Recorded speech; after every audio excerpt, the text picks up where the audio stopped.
Tapi kan kalau kita lihat kan spontanitas itu juga ada faktor emosi yang kemudian memuncak ya Mbak ya, karena topik yang sedang dibicarakan adalah tentang Spesifik dia kan sekali ya. gitu. Betul gitu. Jadi saya melihat ya mungkin spontan, tapi kan dalam sebagai calon wakil presiden kan ada dituntut kemampuan untuk menahan emosi juga kan harusnya gitu. Ngeri, pengamat komunikasi ini bongkar sifat asli Gibran yang ternyata sangat emosional. Gibran bersorak provokasi tanda emosi. Wah, pantesan cocok sama capresnya. Iya, semua teguran dan pula evaluasi kami terima ya. Saya mohon maaf sebelumnya. Tanggapan kemarin? Ya, terima kasih ya. Kemarin gimana Mas? Spontanitas ya Mbak. Seperti apa Mas? Tema pertamanya kan soal demokrasi ya Mas. Udah bersiap apa aja nih Mas?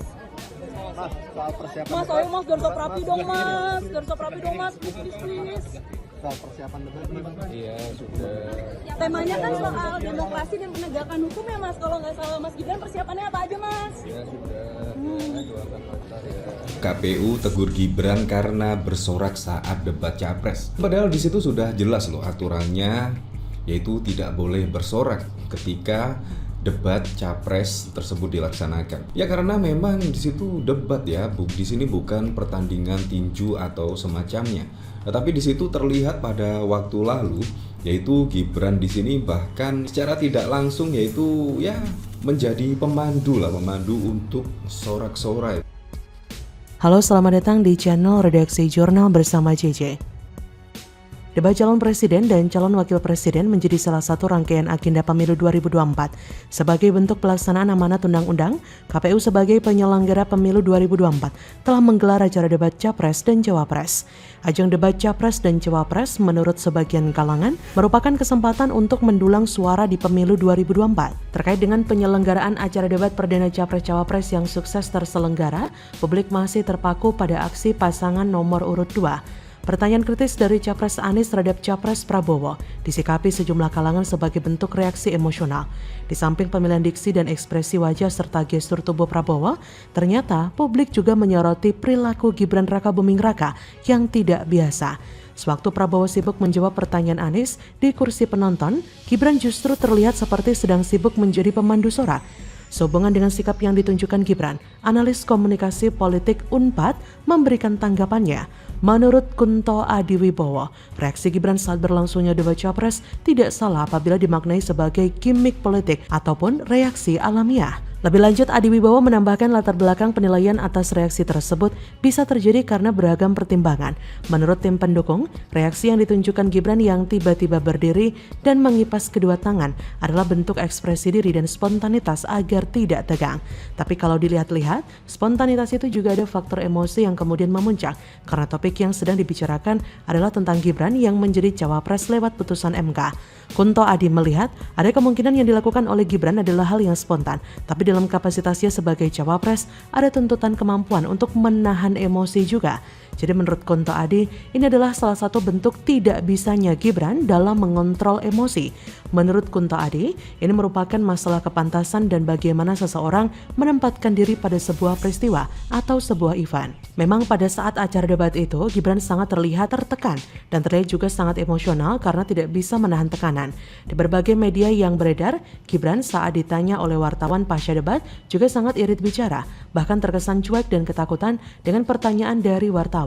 Ini menandakan Gibran memang tidak bisa mengontrol emosi. Tapi ya begitulah, Gibran seperti anak kecil yang merasa ada yang membela dirinya sehingga langsung mengungkapkan kebahagiaannya. Anak kecil yang terpojok lalu ada yang membelanya, tentu akan sangat senang. Saking bahagianya Gibran bangkit dari duduknya, berjalan beberapa langkah ke depan dan mengayunkan kedua tangannya penuh dengan semangat. Maksudnya selain ungkapan bahagia mungkin memberikan semangat pada Prabowo. Nah, karena masih ingusan, Gibran tidak sadar bila perbuatannya itu bisa dikategorikan sebagai provokasi dan berpotensi memancing kemarahan, ketersinggungan dari pihak lawan.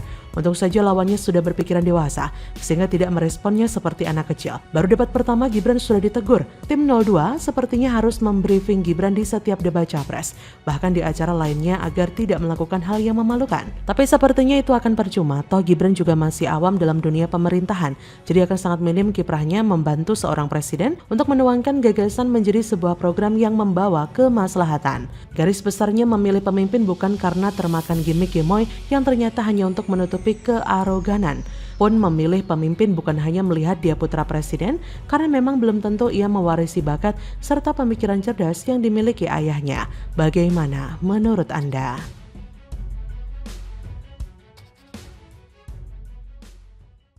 Saya kira mengenai Mahkamah Konstitusi, aturannya sudah jelas. Kita juga bukan anak kecil, rakyat kita juga pandai, rakyat kita lihat, rakyat kita tahu. Mas Ganjar, kita tahulah ya bagaimana prosesnya, ya. Yang intervensi siapa, ya kan? Yang intervensi siapa? Tapi intinya adalah kita tegakkan konstitusi, kita tegakkan undang-undang, kita perbaiki yang kurang sempurna. Telak di skakmat Gibran cacat MK, Prabowo emosi dan bodo amat, tanda takut dan kalah. Dari semua kegagalan yang dirasakan oleh Prabowo dan keluarganya, dari bapak, mertua, dia sendiri dan keluarganya yang semuanya berantakan dan negatif itu, dia ingin coba obati dengan kekuasaan. Dia ingin obati dengan mengakhiri hidupnya dengan berkuasa gitu. Karena dengan berkuasa dia merasa ya dia bisa menjadi punya kebanggaan lagi gitu. Urusan masyarakat, urusan masalah rakyat, mana peduli dia. Halo, selamat datang di channel Redaksi Jurnal bersama JJ.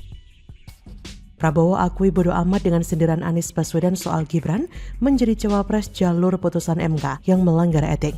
Seperti diketahui, viral pembelaan Prabowo untuk cawapresnya Gibran saat dikritik Anies soal putusan MK dalam debat resmi KPU Selasa 12 Desember. Dicap cawapres lewat pelanggaran etik MK hingga pemecatan Anwar Usman, Prabowo pasang badan bela Gibran dari kritikan Anies. Hal itu terjadi ketika capres nomor urut 1, Anies Baswedan, diberikan kesempatan untuk bertanya. Ia membahas terkait putusan MK mengenai batasan usia capres-cawapres. Dalam hal ini dianggap telah melicinkan jalan putra sulung Presiden Jokowi untuk maju dalam Pilpres 2024. Bahkan membuat Anwar Usman dipecat dari jabatannya karena MK dianggap melakukan pelanggaran etika yang serius. Anies mengajukan pertanyaan terkait perasaan Prabowo setelah mengetahui adanya pelanggaran tersebut. Merespon pertanyaan, Menhan RI menegaskan bahwa putusan MK yang melanggar etik tak bermasalah secara hukum. Lebih lanjut, dirinya juga menegaskan bahwa keputusan MK bersifat final dan tidak dapat diubah. Usai mendengar pembelaan Prabowo soal dirinya, Gibran pun tampak memberikan standing applause. Tak hanya itu saja, yang menjadi sorotan wali kota Surakarta itu berlagak seperti pemandu sorak, mengajak relawannya untuk meneriakkan dukungan. Sontak, hal ini menyita perhatian netizen dengan mengikuti sindiran Anies soal orang dalam alias ordal. Melihat pernyataan Anies, banyak netizen yang sepakat bahwa fenomena orang dalam memang menjengkelkan dan meresahkan. Bahkan melihat tingkah laku Gibran yang sangat energik memberikan semangat, banyak warganet yang menunggu debat cawapres. Apakah Gibran akan sesemangat itu? Apa yang disampaikan Prabowo yang terlihat bodo amat semakin menandakan bahwa Prabowo memang sedang memberikan perlindungan kepada Gibran yang menggunakan instrumen negara untuk melenggang menjadi cawapres. Ini tentu jadi ironi. Ini juga bukti jika Prabowo Gibran adalah capres-cawapres yang tidak punya malu. Kelompok yang bermain dengan cara yang tidak benar pastinya tidak bisa dipercaya. Apakah kalian mau percaya dengan pemimpin yang dari awal saja sudah tidak bisa dipercaya? Kalau terbiasa mengubah aturan main demi mengakomodir kepentingan, biasanya akan menuju ke arah karakter otoriter. Sebuah aturan tidak memungkinkan seseorang jadi pemimpin, maka aturan itu yang bakal diubah. Proses Gibran menjadi cawapres artinya sudah cacat sejak awal. Yang dikritik masyarakat bukan Gibrannya, tapi bau busuk nepotisme yang terlihat jelas dalam pelanggaran konstitusi. Kalau pemimpin tidak taat dan patuh pada konstitusi, apakah layak dipercaya memimpin negara? Orang yang berpikir waras pasti akan resah dan kecewa karena aturan yang sah dilangkahi dan diinjak-injak seenaknya. Prabowo Gibran memang sangat mengecewakan. Caranya merespon isu ini sangat tidak mencerminkan karakter seorang pemimpin. Sesempit itulah Prabowo dan Gibran melihat fenomena kekacauan politik saat ini. Mereka seolah merasa sudah benar saat mencalonkan diri. Bagi Gibran, dia tidak salah, yang mengkritik dia justru yang salah. Ini logika yang aneh dan tidak masuk akal. Justru yang kelihatan panik dan takut adalah mereka yang tega mempermainkan aturan demi kepentingan sendiri. Kalau tidak panik, bagaimana bisa MK dibuat hancur seperti sekarang? Gibran belum cukup umur, tapi dipaksakan maju lewat tambahan kalimat dalam satu aturan. Justru itu yang namanya takut tidak bisa ikut Pilpres. Saya melihat Gibran mulai tebal muka dan merasa paling benar. Bagaimana menurut Anda?